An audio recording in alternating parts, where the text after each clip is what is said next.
निवेदन है, आपके घर में छोटे से बच्चा जन्म ले, उसके कान में एक बार श्री शिवाय नमस्तुभ्यम बोला करो।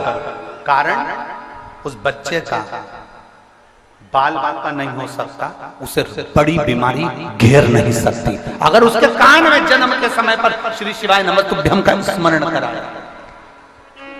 पंचाक्षर मंत्र नमः शिवाय, षडाक्षर मंत्र ओम नमः शिवाय अगर बोला गया है, उस बच्चे का बाल बाका नहीं हो सकता, उसको होगा ही।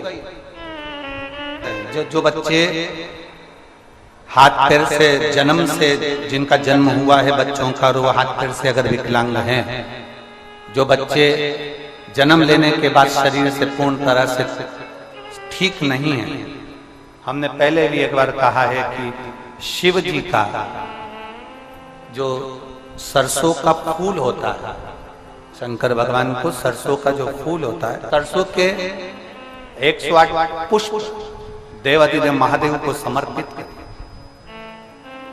शंकर भगवान को वो पुष्प समर्पित। सरसों का फूल ना मिले तो बाबा का, देवाधिदेव महादेव का कभी योग लगे तो कभी कोई विद्वत जन से मिलकर भगवान शंकर का सुंदर सरसों के तेल से अभिषेक करो। शिव तत्व की प्राप्ति, ये एक उपाय YouTube पर आपको मिल जाएगा। एक लौंग, एक कमलगट्टा, एक काली मिर्च का जो उपाय था सरसों के तेल वाला, वो YouTube पर मिलेगा। प्रयास करना, उसके साथ में मेहनत करना। एक बीमारी हो जाती है जिसमें बच्चों की नसें बंद होती चली जाती है, लोगों की नसें बंद होती चली जाती है। वो लकवे से भी बेकार बीमारी है जिसके अंतर्गत शरीर की नसें काम करना बंद कर देती है, धीरे धीरे हाथ पैर लुस्त हो जाते हैं, शरीर काम करना बंद कर देता है, जिसका इलाज विदेश में भी नहीं और भारत में भी। उसमें भी इस सरसों के तेल का प्रयोग बहुत जरूरी है। थोड़ा मालिश करना पड़ेगा। डॉक्टर कहेंगे कि हड्डी मजबूत हो जाती है, नसें मजबूत हो जाती है, कड़क हो जाएगी, फिर वो काम की, तो वैसे भी तो शरीर कड़क हो रहा है, वैसे भी तो शरीर बेकार हो रहा है, तो उसको मल, उस पर नाभि में 2 बूंद डालकर तेल फिर मालिश कर।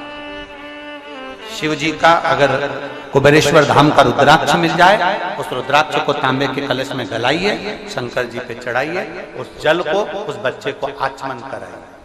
आचमन, जो बच्चा हाथ पैर से विकलांग रहता है या पैरालिसिस हो जाता है, लकवा लग जाता है, तो सीहोर का जो रुद्राक्ष मिलता है उसका जो पानी आप देते हैं पैरालिसिस वाले को, लकवे वाले व्यक्ति को या हाथ पैर से बेकार व्यक्ति को, बच्चों को जो प्रदान करते हैं, उसको 3 जगह पर उस जल को पहले स्पर्श कराया जाता है। आप लोगों के स्मरण में होना चाहिए कि पानी पिलाने से पहले उसको 3 जगह स्पर्श कराओ। अगर पाँव नहीं काम कर रहा है, हाथ नहीं काम कर रहा है, शरीर काम नहीं कर रहा है, बच्चा पूर्ण तरह से चल नहीं रहा है, पड़ा ही रहता है पलंग पर, तो उसके लिए 3 जगह सीहोर के रुद्राक्ष का जल शिव जी को चढ़ाकर कुंदकेश्वर महादेव के नाम से उस पानी को लाकर 3 जगह पहले उसका स्पर्श कराया जाता है। उस कटोरी के जल को हथेली में लिया जाता है, कुंदकेश्वर का स्पर्श करके सिर पर, कुंदकेश्वर का स्पर्श कराकर उसके वक्षस्थल पर, कुंदकेश्वर का स्पर्श कराकर उसके नाभि कोश पर उसको छुआया जाता है। बचा हुआ जो जल था कटोरी में, ये तो हथेली के जल का काम है, कटोरी में जो जल बचा हुआ है वो बच्चे को 2 बूंद 3 बूंद 4 बूंद जितना पिला सकते हो वो पिलाइए। धीरे धीरे आपकी मेहनत लगन पक्की है और भगवान शंकर पर अगर भरोसा है तो इसी जगह पर फिर मिलकर हम